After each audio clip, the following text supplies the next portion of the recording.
Make sure your insurance doesn't come up short. Get gap cover with ALA. For more information, follow the links in the description.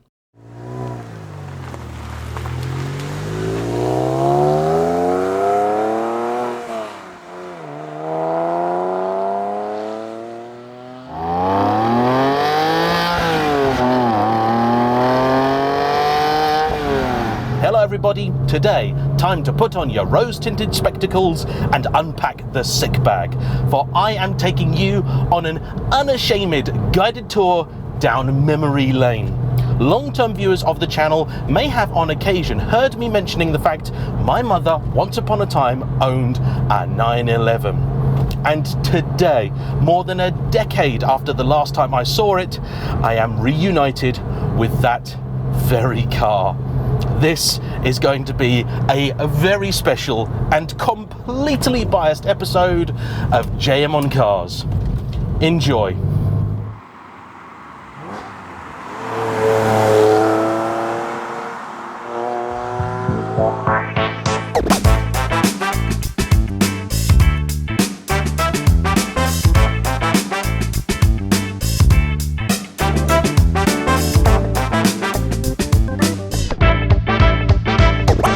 It's around 2011-2012. I have moved from London back to the countryside, not too far from my family.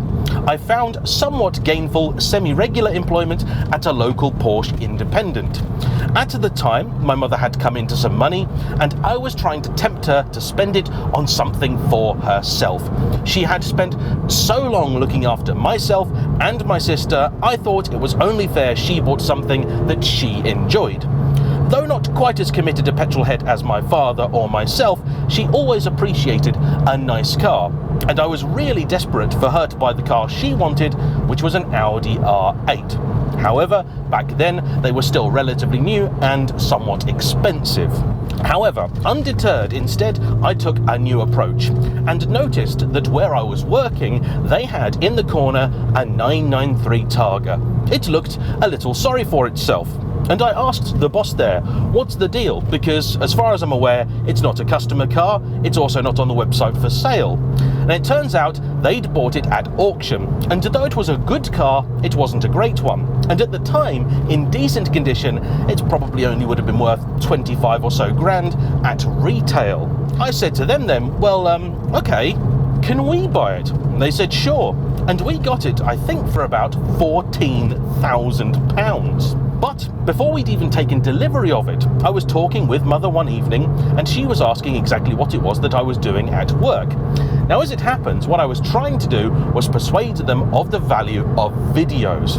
Back then, a dealer doing a video of a car was almost unheard of, and I was desperate to try and introduce this, but unfortunately, I think it was just a little bit too early. However, I showed her the stock list of the company, and she said, "What's that?"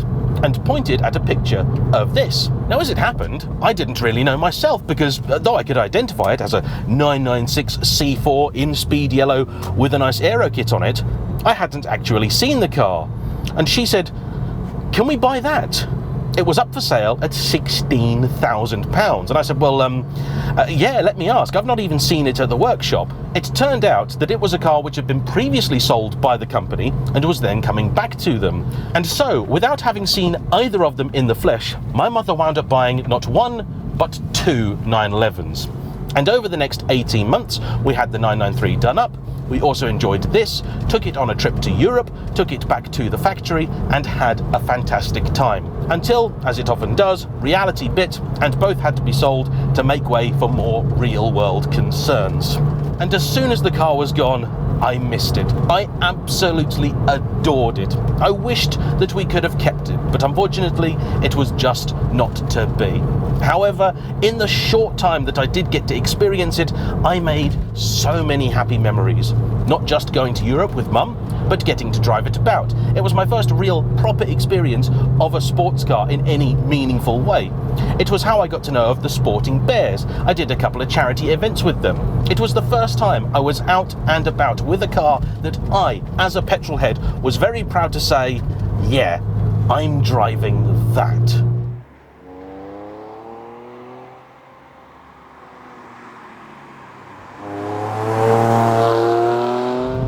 over the subsequent decade and a bit, every now and again I would find the car. Either it popped up in the classifieds, or somebody would send me an email saying, "Hi James, I've found your name and email address in the history folder for this. Is there anything about the car you can tell me?" And I always wanted to see it again, but unfortunately it's just never happened.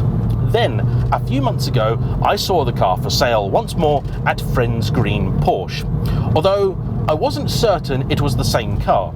Now, 996 generation Carrera 4s in speed yellow are already rare. With the aero kit on, GT3 wheels, colour-coded centre console, and the dials and belts, they're extremely rare. But this car was on a different reg, and it was missing one of the key features of the car as it was: the originally specified bucket seats, same as you'd have got in a GT3, which were also colour-coded to the interior. I emailed the people at Friends Green and asked if this was Mum's car, gave them the original reg, and they came back and said yes, and I asked what happened to the bucket seats. It turns out that somebody at Friends Green thought it'd be a good idea to take them out to put in another car that they had, which I personally will never, ever be able to forgive them for. That was such an integral part of this car, and I could have understood it if the buyer of it wanted nice, normal, ordinary seats, and with the back seats put in.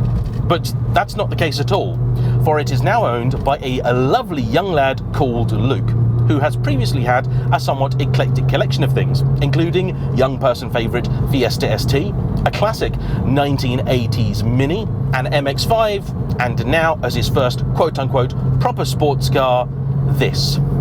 Now, since I last drove it, it's had a few modifications made. It was for a little while on coilovers, though now it is back on its correct specification MO30 suspension. That's Porsche speak for sport suspension, but a fresh setup, which I think is probably the best thing for it. It is a little firm at low speeds, a little jittery, but kind of suits the nature of the car. The exhaust has also been changed. When we had it, it was on the factory sports exhaust. Now it has a stainless steel manifold, cats of unknown provenance, and a Miltech rear section. That means it sounds very racy, though I'm pleased to say, when you're driving at normal speeds, quite refined. When you want to have fun though, it sounds epic.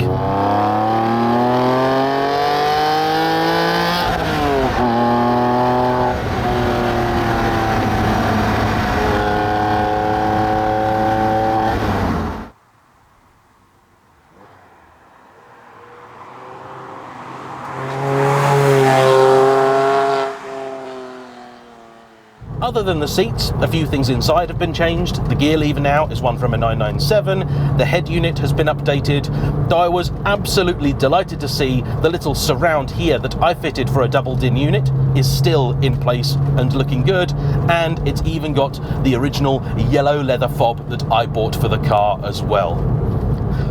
Getting into this is a real treat. And this is one of those rare examples where you get to drive a car you previously owned a long time ago, and you find out those memories, they're not just nostalgia. It's a bloody good car.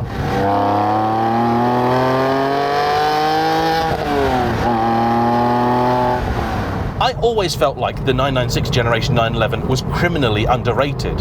Having both this and the 993 on the driveway at the same time, I got to drive them back to back. And though, yeah, sure, the 993 is awesome and I love it as much as anybody else, this is far closer in feel than people tend to give it credit for. In fact, I think this is far more like a 993 than it is, say, a 991. The feel through the wheel is beautiful. In spite of the fact this has the all-wheel drive that many claim corrupts everything, I don't think it does.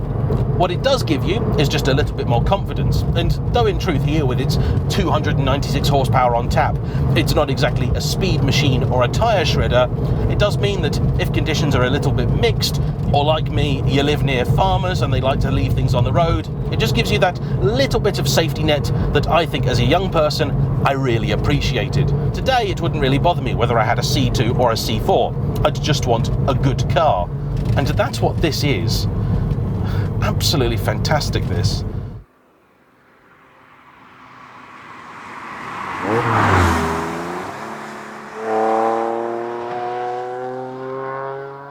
Now, Luke was talking about the possibility of taking this on a Euro trip, but he wasn't sure whether it was going to be very appropriate.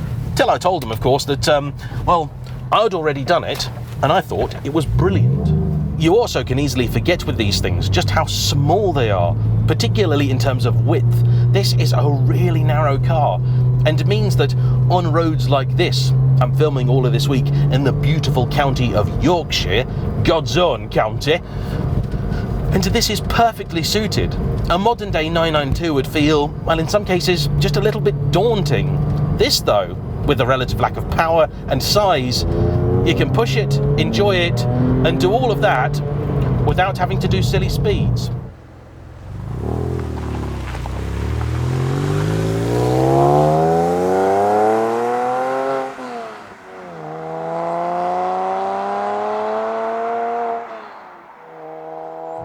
Although, typical Porsche, the gearing in this is just a bit too long, and with the engine not having much in the way of torque, the later 3.6 was a lot beefier in the mid-range and to the low end. It's just frustrating you don't get enough opportunities to really enjoy that top-end rush. I've spoken before about the fact that cars, once you experience them, once you do things with them, they become more than just machines. They become more than simply metal, plastic and rubber. They are in some ways little bits of you. You leave a bit of your soul in a car like this when you sell it. My 430, for example, it is now a more special car than it ever was, simply because I've driven across Europe in it. This too, the memories I got to make with Mum, it was amazing. And proof, if ever it were needed, that I have the best mum ever. And I think now maybe we should all pop into the comment section and say thanks James's mum for being an absolute legend, because truth is, without her, I wouldn't be doing this. I think a lot of other people have parents that, well, they do a lot to grind them down and tell them what they can't do. And I had one of those, but I also had one that told me that I can do things. If I put the effort in, if I work, I can achieve things. And I remember when I started this channel, I did so by buying a Lotus Evora 400. I sold everything that I owned, effectively gave up on my old film career and bought this car, and nobody knew that I was doing it. I think maybe my girlfriend at the time, that's it. Certainly none of my family. And I remember being so nervous. I took the car to my dad's workshop to show him, and he didn't really seem interested in it at all. I then parked it outside Mum's house, and she liked it. And it meant an awful lot to me when later she told me that the day that she saw that car, she was walking down the hill towards her house and she saw this bright yellow thing parked outside, and she just smiled because she knew immediately that was mine. And she was very proud of me, and I'm incredibly proud of her. Have you used those sick bags yet?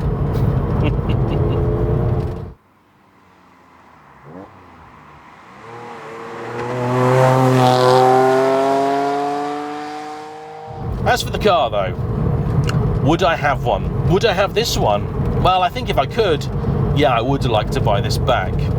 I'd really prefer if it still had the bucket seats in it. And what upsets me so is not just the fact that the car was divorced from them, but also it was still sold at a very high price.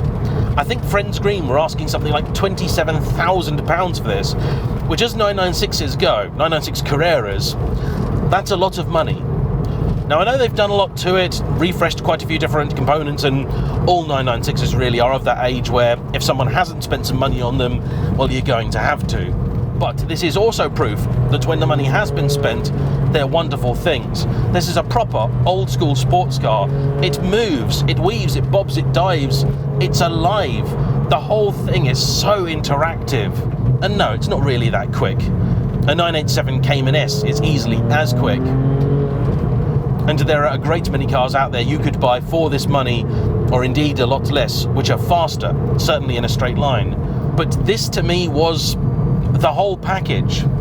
These early 3.4 litre engines, though they're not immune to problems, they certainly can suffer them, do seem to be on the whole a little bit better than the later larger ones.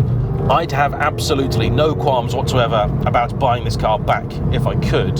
And part of that would definitely be the nostalgia. But the other part of it will be the fact it's just an awesome car. I mean, I suppose really I'm at the stage where what I should buy is the GT3 this is pretending to be. Indeed, when we got it, it had GT3 centre caps and a GT3 badge on the back. Those were the first things to go, because anybody who knows what a GT3 is would also know this is not a GT3. Today it's got the plain 911 badge on the back, which I quite like.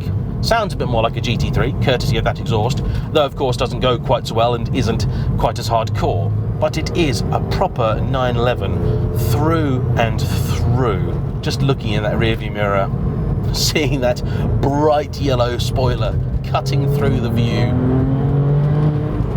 Oh, it's taking me back, and in the best possible way.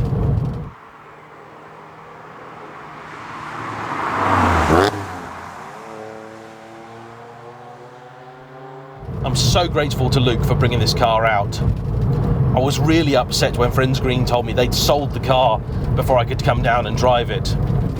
Delighted then when I managed to get in touch with the new owner, and it turns out he was a fan of the channel. Look after this car, my friend, and it will look after you. This is what good cars should be all about. This is what sports cars should be all about. Just making you happy. The feel, the interaction, the noise, the looks, the drama, the excitement. The speed is secondary. It delights me beyond words that this is now in the hands of another young man who's enjoying it as his first foray into the world of quote-unquote proper sports cars. And I say quote-unquote there because an MX-5 is still cool, as is a classic Mini. And what a beautiful village this is. You do not get these in East Anglia. Anyway, that's enough from me, I think. I want to say a huge thank you to Luke for bringing out this car, and of course, to you for watching. Don't forget to hit the like button, comment down below, subscribe if you haven't already, and I'll see you for the next one. Bye-bye.